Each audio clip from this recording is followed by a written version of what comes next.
Press conference में आप सबका स्वागत है। एक बड़ा ही संवेदनशील मुद्दा जिसके बारे में आज बात करने के लिए यहाँ पे हम इकट्ठे हुए हैं सारे, रोहिंग्यास और बांग्लादेशी जिनको जम्मू कश्मीर में, खासकर जम्मू जिला में बसाया गया, और अब ये सामने तथ्य आ रहे हैं कि रोहिंग्यास को बसाने के लिए कुछ एनजीओज काम करती रही, जिनको धन कहां से मिलता रहा उसके बारे में एक संशय बना हुआ है कि क्या उनको धन जो है वो भारत के बीच में मिला या भारत के बाहर से भी आ रहा है। कुछ कार्रवाई तो हुई है, लेकिन भारतीय जनता पार्टी को लगता है कि ये पूरी एक कॉन्स्पिरेसी के तहत रोहिंग्यास को और बांग्लादेशीज को जम्मू में, जहां से इंटरनेशनल बॉर्डर जो है थोड़ी ही दूर है, वहां पे बसाया गया। तो इसके बारे में एक विस्तृत इन्वेस्टिगेशन होने की जरूरत है। कौन से लोग थे जिन्होंने रोहिंग्यास को लाके जम्मू में बसाया? कौन से लोग थे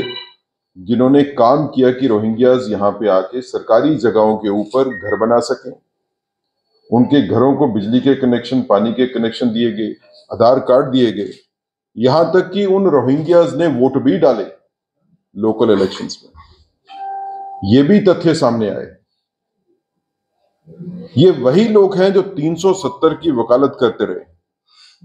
जो ये कहते रहे हैं कि भारतवासी जम्मू कश्मीर में नहीं बसेंगे। जो जम्मू कश्मीर भारत का ही हिस्सा है, भारतवासी भारत के हिस्से में नहीं बस सकते, लेकिन भारत के बाहर के रहने वाले जो इलीगल इमिग्रेंट्स हैं,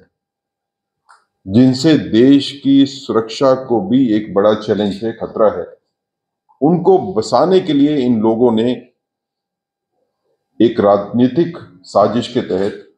काम किया और इन लोगों को लाके अपने वोट बनाने के चक्कर में यहां पे बसाया। Bharatiya Janata party LG administration से ये रिक्वेस्ट करेगी, क्योंकि होम जो है वो एलजी एडमिनिस्ट्रेशन के पास है,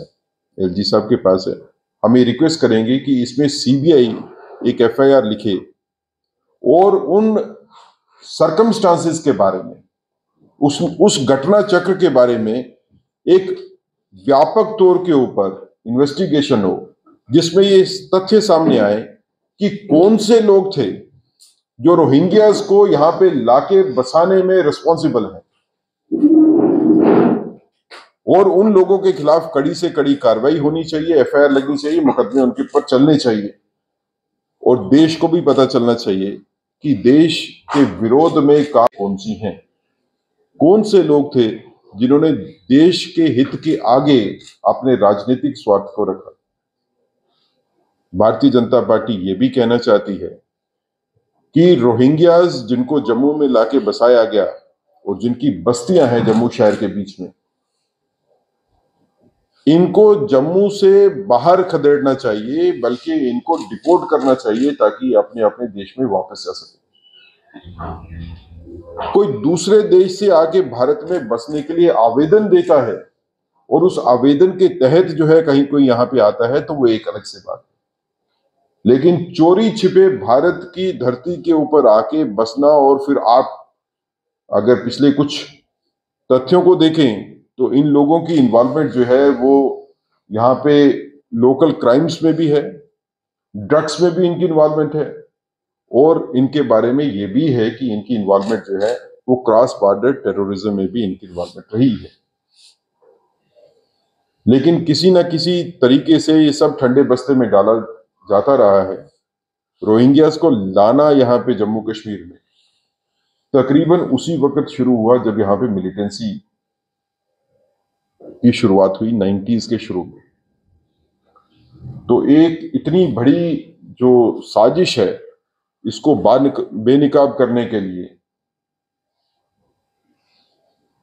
सीबीआई की इन्वेस्टिगेशन की जरूरत है, और उन सभी ताकतों को सामने लाने के लिए और उनकी प्रोसिक्यूशन करने के लिए भारतीय जनता पार्टी कटिबद्ध है। हम ये दरख्वास्त करते हैं एलजी साहब से भी कि इन तथ्यों का संज्ञान लेते हुए इस पे कड़ी से कड़ी कार्रवाई होनी चाहिए।